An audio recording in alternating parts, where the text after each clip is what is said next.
Welcome to the Industrial Talk Podcast with Scott McKenzie. Scott is a passionate industry professional dedicated to transferring cutting-edge, industry-focused innovations and trends while highlighting the men and women who keep the world moving. So put on your hard hat, grab your work boots, and let's go. Again, welcome to Industrial Talk, the place, this platform that celebrates industry heroes such as yourself. You are bold, you are brave, you dare greatly, you innovate, you changing lives, you're changing the world, you're solving problems. Why not celebrate you? That's how I geek out each and every day. Thank you very much for what you do. All right, in the hot seat, we have a gentleman by the name of Shamik Mehta. Now, if I go out to his handy-dandy stat card, he is the Director of Industry Solutions Marketing with Hitachi Vantara.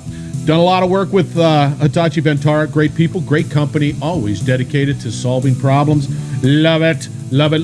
We're gonna be talking utilities. Now, you know, I'm always geeking out. My background, utilities, climbing towers, setting poles, doing what I did with Southern California Edison, and enjoyed every moment. So I geek out on this stuff. So just, buckle in because we're gonna have a great time. Let's get cracking with the conversation. Of course, I just love this stuff. There's a lot of great challenges out there within the utility space, this digital transformation. What do we do? How do we support the future going forward? How do we create a stable grid? How do we solve problems so that we can, be more renewable, whatever it might be? Whatever that focus needs to be, we've got to have a really nimble type of grid to be able to handle all of these wonderful ideas and thinking out there that are being brought to you by those Hitachi Vantara and other companies that are pushing the envelope, innovative. They're going to solve the problem so that when you flip that light switch on, light comes on. You don't have to worry about it flickering or doing anything. That's what they bring to the table. Before I get a cracking on that, couple of things. One, I just came back from Denver, and if you've never been to Denver, great people. Yes. Good food? Absolutely. Beautiful? Whoo, baby, we climbed a mountain.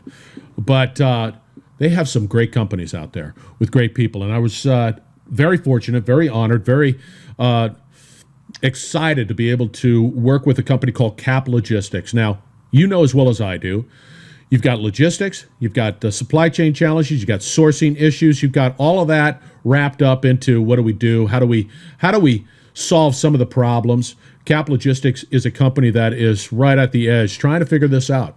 And they've got the street cred to prove it, right? They've got the street cred. Cap Logistics, a great company. So they opened some doors for me to be able to meet with some great leaders within the Denver, Colorado area. And I want to just give a shout out to the Water Design Build Council. So I was able to meet with them. And you know what they're talking about? Yeah, water. They're talking about solving problems. They're talking about addressing the issues that we have today, right? Today, because, well, between you and me, one, we take the water for granted. Two, right? When we pull it out of the tap, we just know that it's, going to be okay. Water Design Build Council wants to keep that moving forward, working with some great engineering firms to make that happen, talking about and solving problems that are impacting water today. The next one is the Colorado Business Roundtable. It is made up of professionals within the Colorado area, big-time professionals. Again, looking at ways of being able to solve problems, collaborating, innovation, you name it, educating. It's happening there. The executive director, Debbie Brown, is an incredible leader, making wonderful solutions available with this particular organization, working closely with them. She's got a passion to definitely solve problems. And again, we collaborate, right? We collaborate because we do not have all the answers. And the Colorado Business Roundtable definitely has made that a point. The other one was a fun trip to Whistling Hare Distillery. This is a business that was developed by a gentleman by the name of Sandy Roth. His pedigree is Deloitte. He's with them forever. You go out to Whistling Hare, get the tour, see the passion. It's like mad scientists, all of the stuff. Incredible opportunity. And of course, a decent product. No, a really good product, beyond decent. They are passionate. It's fun seeing them talk about what they do. The one that I geeked out probably the most is with the Denver Museum of Nature and Science. So I met with George Sparks. He is the executive director there, and it's a museum, right? I love learning. And what they're trying to do and what they're working on is to be able to pull in what's happening in the community and reflect that in the museum. What is important to people in the community, and how do we continue to educate? How do we continue to develop insights to, for a better tomorrow? They just, I'm telling you, a guy that like me that'll go to a museum. You're looking at a guy that just gets all squiffy and just loves that stuff. That's the Denver Museum of Nature and Science. You got to go out there. You got to just do it. Go to Denver because it's pretty cool. And then finally, I was able to meet with a young lady by the name of Michelle Barnes, head of HHS. Talked a little bit about what's happening within the Denver, Colorado state as a whole. What are they doing? How are they doing it? She's got a lot of passion. It's just pretty bright. So there's a lot of wonderful conversations that had taken place in Colorado. Again, very appreciative to Cap Logistics for giving me the opportunity to meet with all of these wonderful professionals in the Denver area.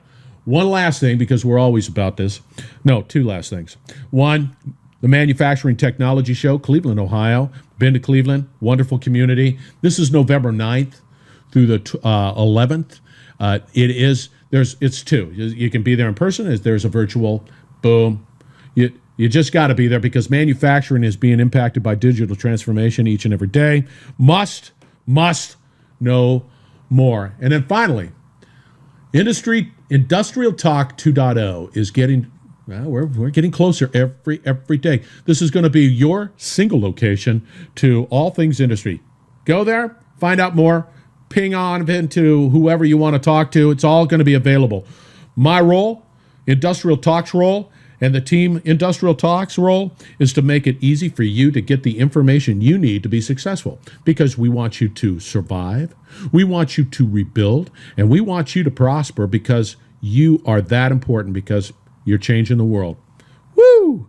That was a hell of an intro. Big time. All right, let's get back to this conversation that we're having in geeky utility stuff. Shamik, I really had a great time talking to you. You're going to enjoy this conversation because it's nice to see companies like Hitachi Vantara really put toward the effort to try to solve problems. And there are other companies out there. And it is incumbent upon us to be able to highlight and be able to celebrate these individuals. Shamik does not, and I mean does not, disappoint. His last name is MEHTA. His stat card is out there. Mehta is the way you say that last name. And reach out to him. Oh, yeah. MIT, too. So, he's quite the smart guy. All right, enjoy the conversation. Shamik, welcome to the Industrial Talk Podcast. I am looking forward to this particular conversation. Shamik and myself and others, well, I can't say others, you'll be listening to it. We're going to be talking about bi-directional data flow.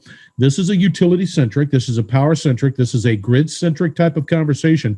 And I want to make sure that everybody out there, the listeners out there, recognize that this is a real important topic, has real ramifications, and I think that there are real solutions, and that's what Shamik and Hitachi Vantara bring to the table. All right, Shamik. How about that, man? Thank you. Thanks for having me here. This is exciting. Excellent. I love it. Give us a little background on who you are. Absolutely. So, I'm Shamik Mehta. I am a director of industry solutions marketing at Hitachi Vantara. I'm based here in sunny California in the Bay Area. Our headquarters are in Santa Clara for Hitachi Vantara. That's where we are, remote, as always, as you can tell from behind me. and staying busy with a lot of activities in data management and understanding how utilities and the oil and gas and energy industries are evolving, how our grid is getting modern and more communicative with each other, how electrification is evolving everywhere, and how can technologies and software help ease that problem. My background is in renewable energy. I worked for 6 years in a company called SunEdison, which was a very large IPP, or independent power producer. At one point, it was a SunEdison. What do they do? What type of assets do they have? So SunEdison is a solar and wind IPP. Was a solar and wind independent power producer. So they invented the power purchase agreement, if you know what that is. Yes, that's where negotiate ISO 4s, ISO 3s, ISO 1s. Yeah, firm contracts, as available contracts. I know a little bit about them. Awesome. Then, well, we're on the same page. But SunEdison did that, and it was a very large, up to a 3 gigawatt pipeline of solar and wind and energy storage projects around the world, where I was the director of operations for our battery-based energy storage products. I did product management, product marketing for everything from heterogeneous transistor cells, HJT cells, that go into the modules or the panels, as they're called, to the microinverters in the back of the panels, to single axis trackers that hold the machines that point the panels of the sun and track it around for 20% extra gain.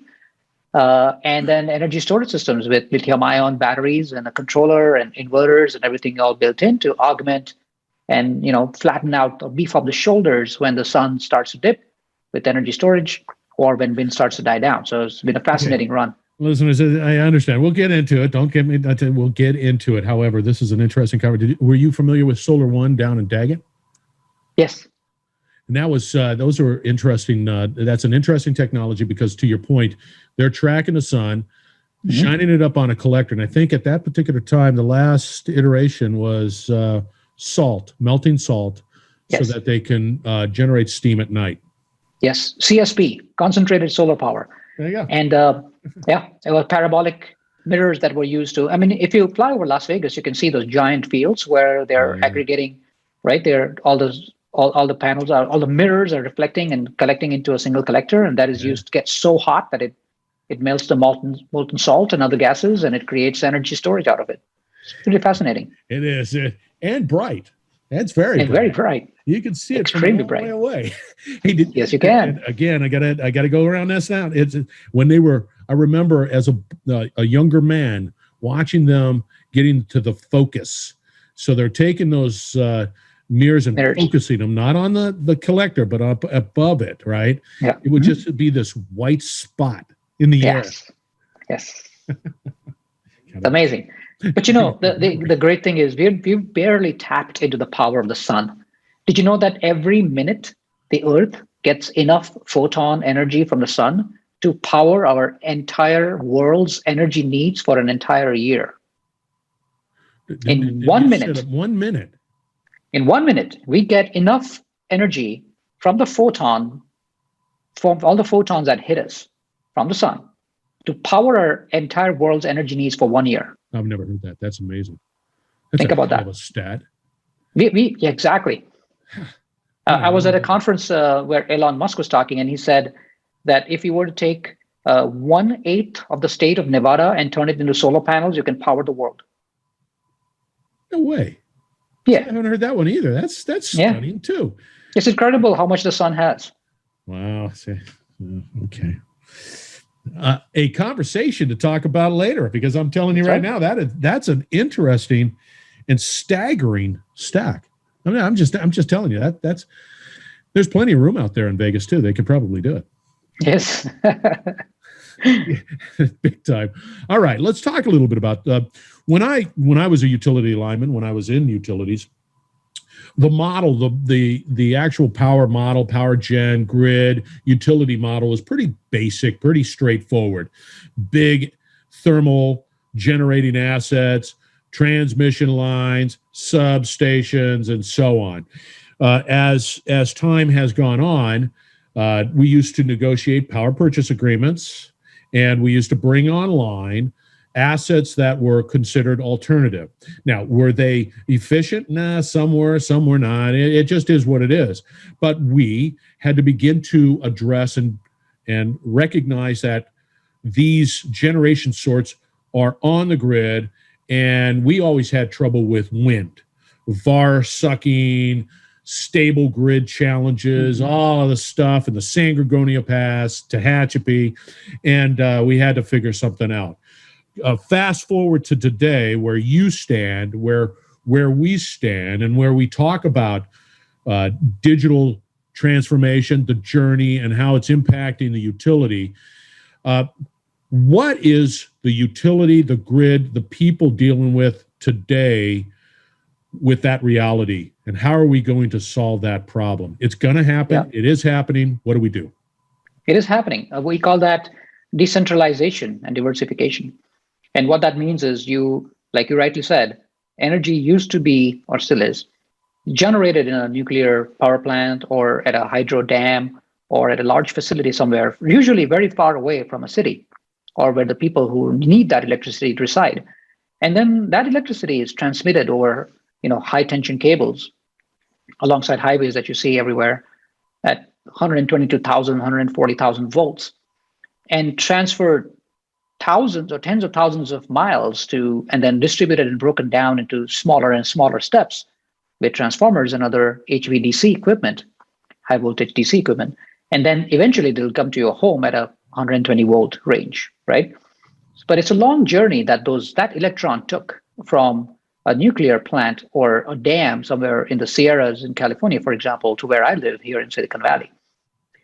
That's a traditional model of electricity generation, transmission, distribution, and consumption by the end user, me, right? That's what they call the energy value chain.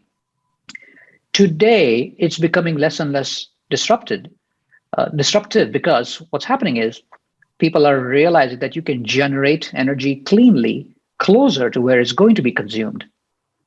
So your solar rooftops or a parking lot over a college or a school or a large Home Depot type of a box store where the roofs are viable, you can put a lot of solar panels and generate electricity where it's going to be consumed. So that traditional model of generating electricity from far and transmitting and distributing it down to the retail level has changed significantly and is undergoing even faster change as we speak. See, what's interesting in the way we've sort of painted the historical picture is that the value chain was it's almost like just one direction. It's like big, cut it in half, cut it down, all the way down to the consumer level where we can just, run that blender. And that's, I can follow that.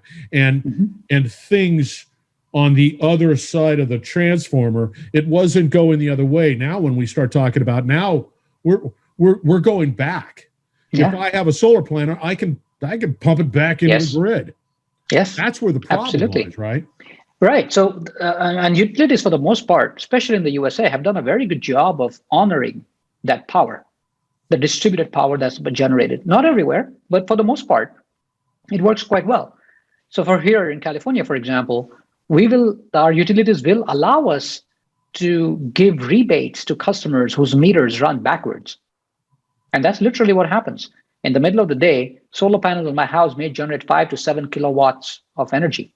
But if nobody's home, the home is barely consuming about a kilowatt or maybe 3 kilowatts, depending upon air conditioning and refrigeration needs. But there's no lighting, there's no fans, there's nothing else really happening. There's no electric charging of cars because the cars have gone to work with the owners.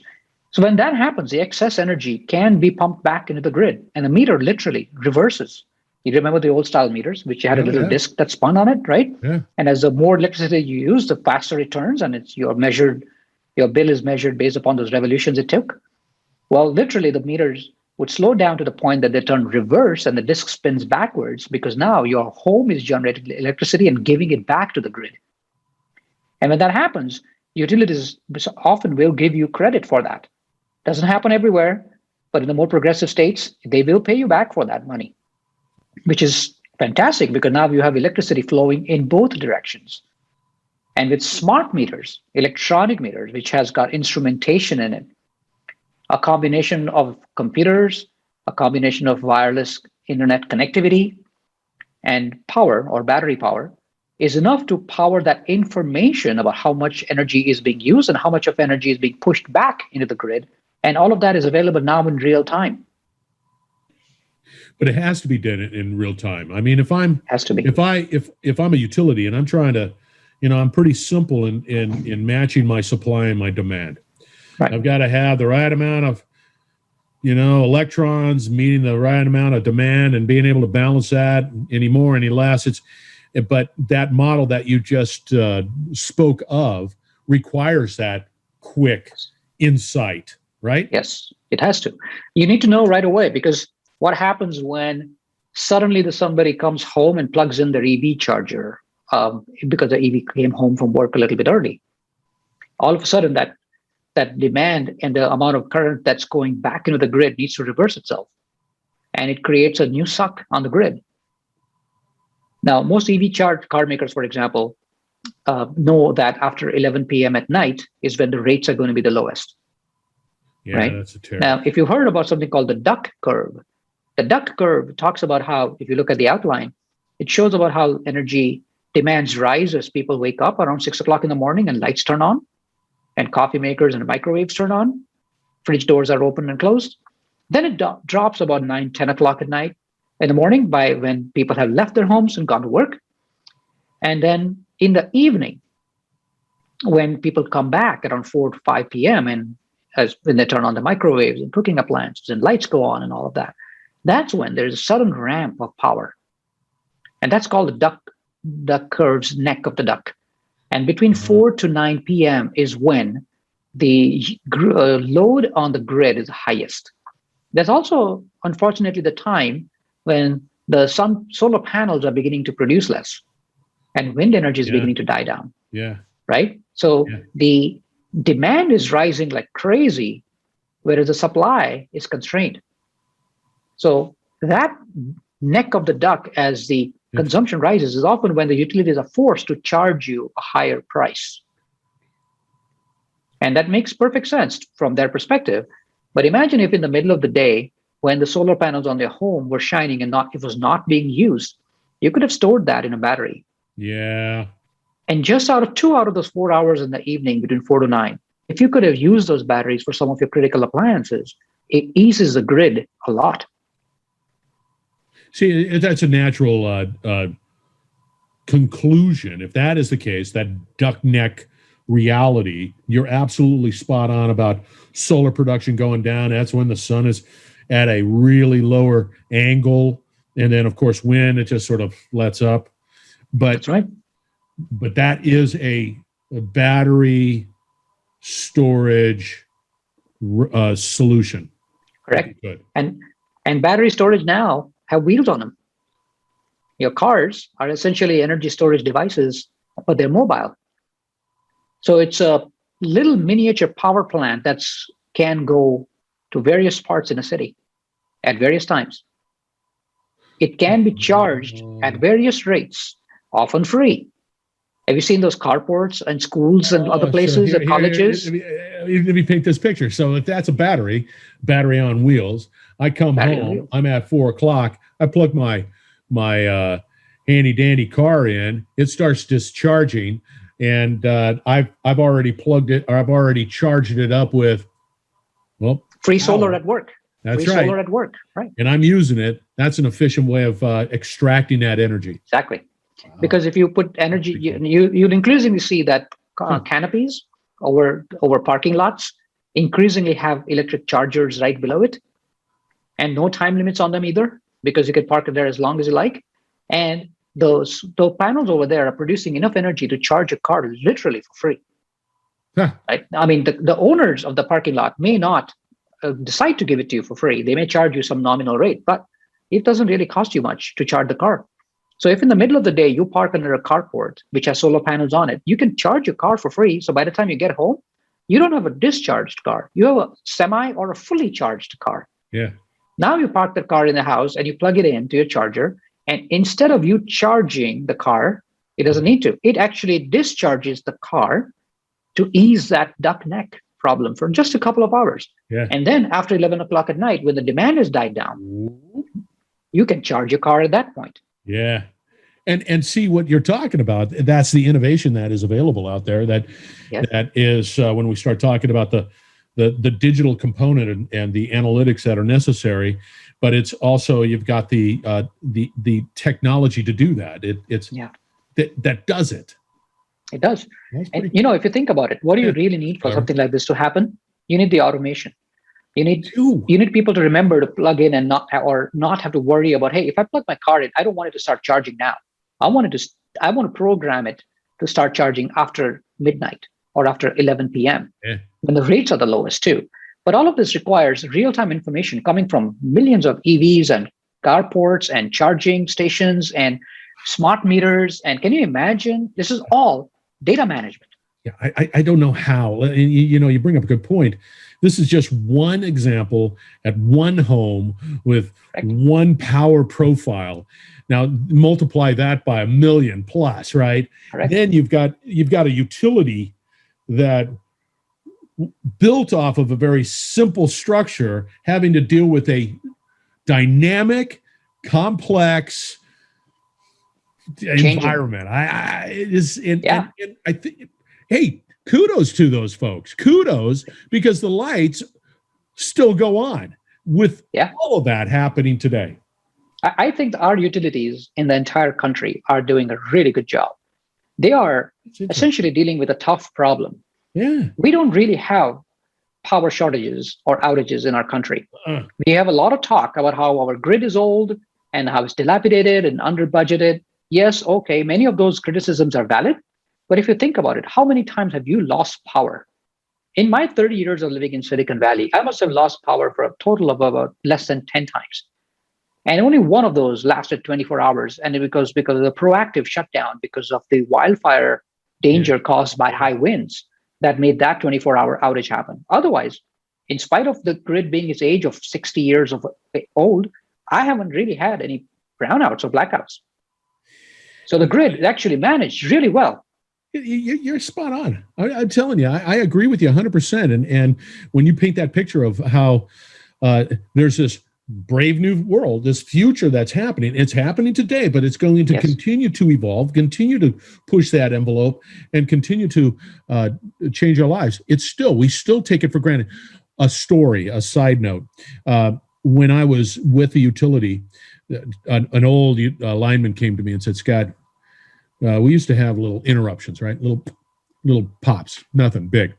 And the majority of the people didn't know. They just didn't know. The real problem came is when everybody had digital clocks, and then it would just quickly interrupt, and then all of a sudden it just start blinking. That's how I know. The house and they go, "Hey, we had a power outage. I didn't feel it, but we had a power outage." And then the phones start ringing off the hook, and then that's when it became a real problem. That's right. It's the same thing today too. My microwave starts blinking 12, like the old VCR from 1984, and that's how I know we had a power outage. I never felt it.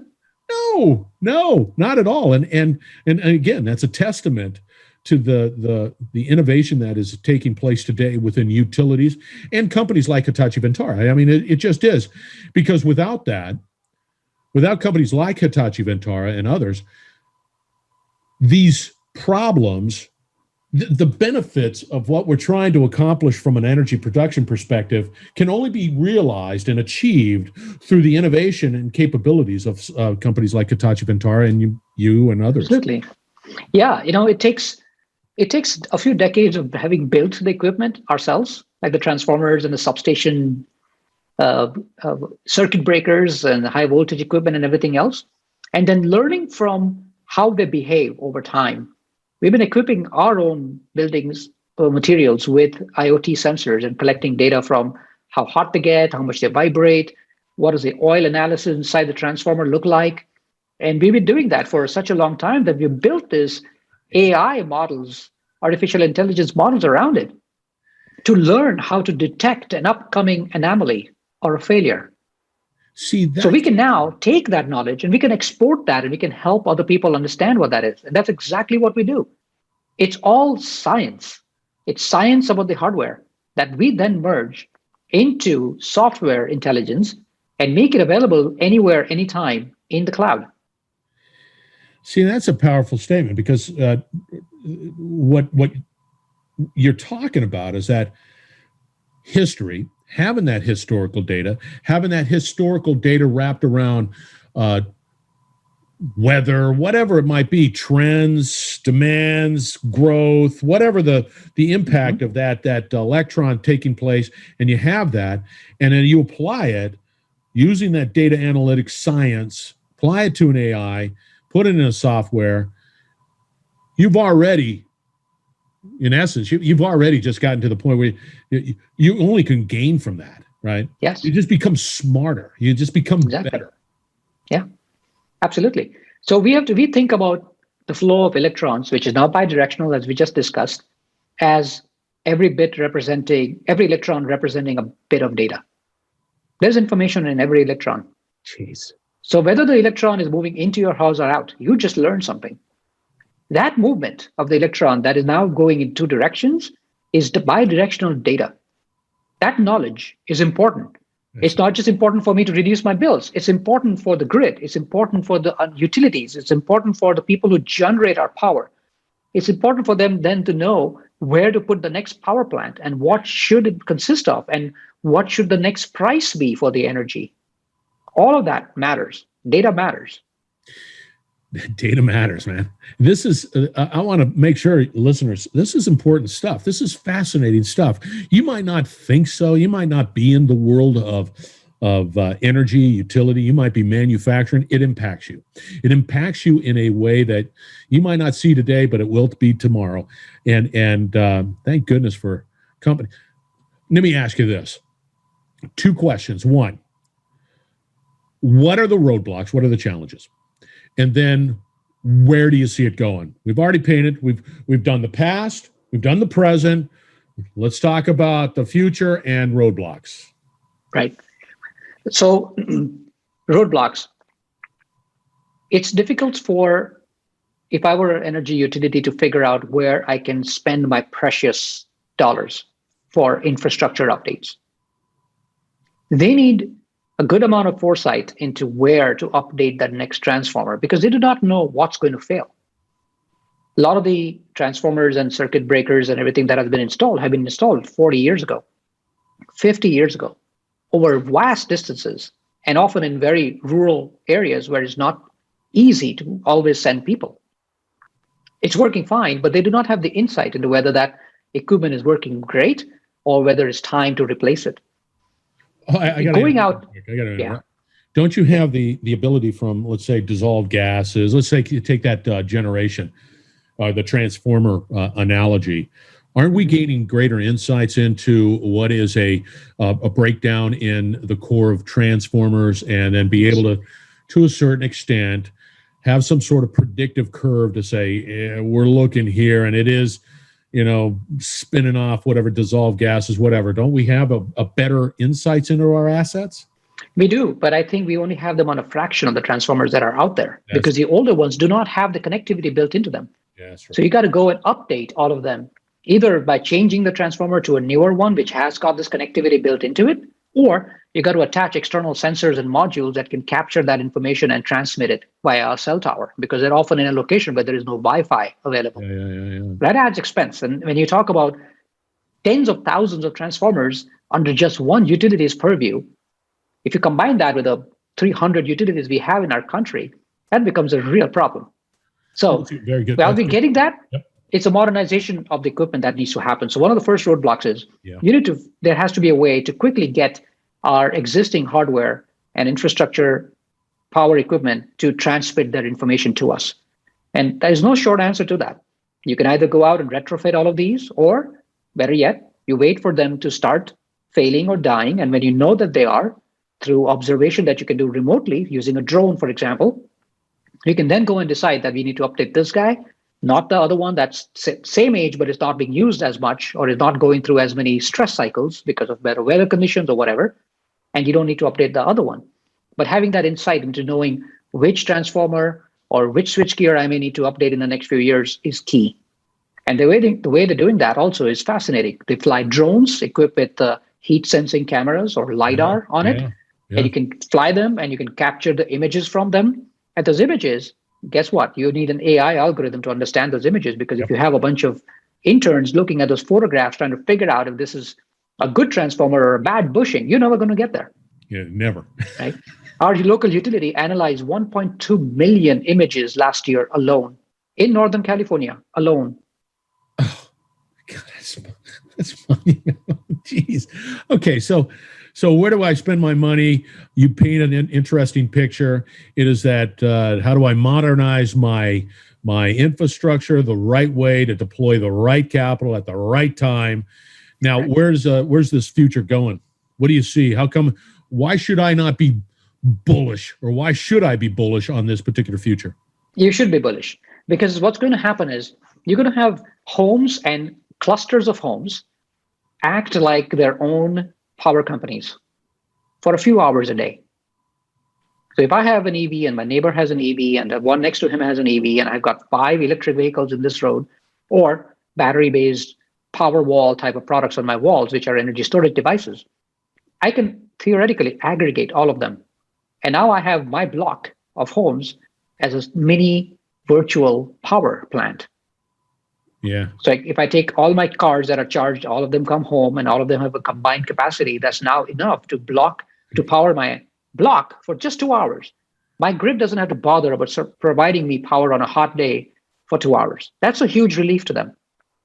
There has to be some monetization around it. So you got to figure out a way to compensate the car owners who are allowing their cars to discharge into the house and literally allow my neighbor to borrow energy from my car today, right? So there has to be a peer-to-peer way of compensating people.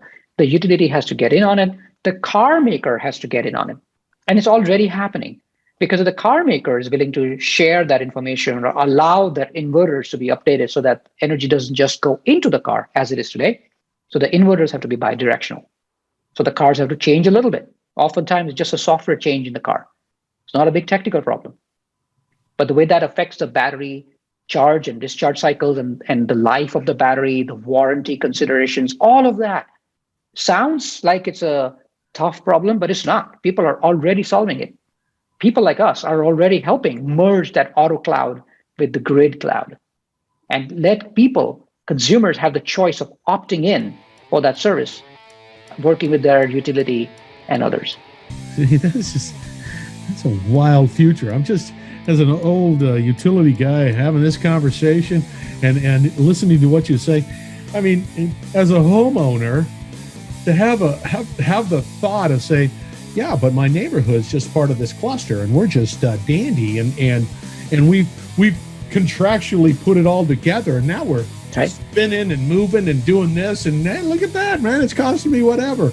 That is an amazing reality, and it's going to happen because of people like you and others. Because you keep thinking about innovative ways of making power, we just take it for granted. We just do. It's just something that we just do. Now, how do people get a hold of you?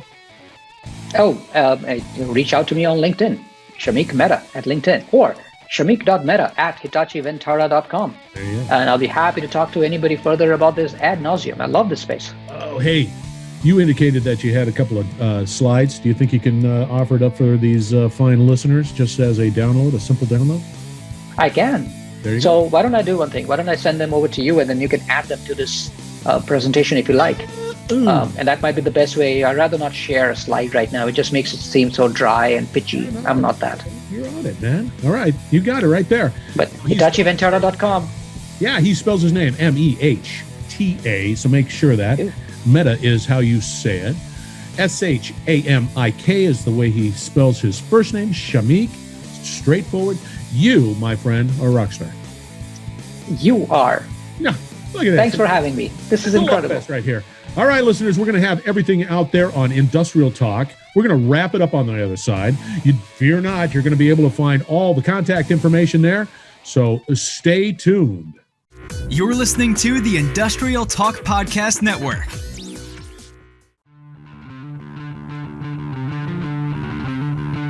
All right, 2 words, Shamik Mehta. Hitachi Vantara is the company. They are doing great things. They are solving problems each and every day. People like Shamik and others on Team Hitachi Vantara pretty much making my life better. I know that they're going to make your life better as well. This is a brave new future. They understand the need to innovate. They understand the need to collaborate. Reach out to Shamik on his stat card. Let's say LinkedIn, baby. You will not be disappointed. All right. As you can see on the video, I'm sort of making sure that people are sharing, not really sharing, but just supporting these individuals. So please, industrial professionals need your support. They are trying to do everything that they can to make our lives better. So please subscribe, follow, do whatever is necessary on the social platforms. As you can see by the video, I had that popped up. So go out to Industrial Talk. Find us out there on all of the platforms. All right. Be bold, be brave, dare greatly. You're going to change the world. Thank you very much for joining. We're going to have another great interview right around the corner.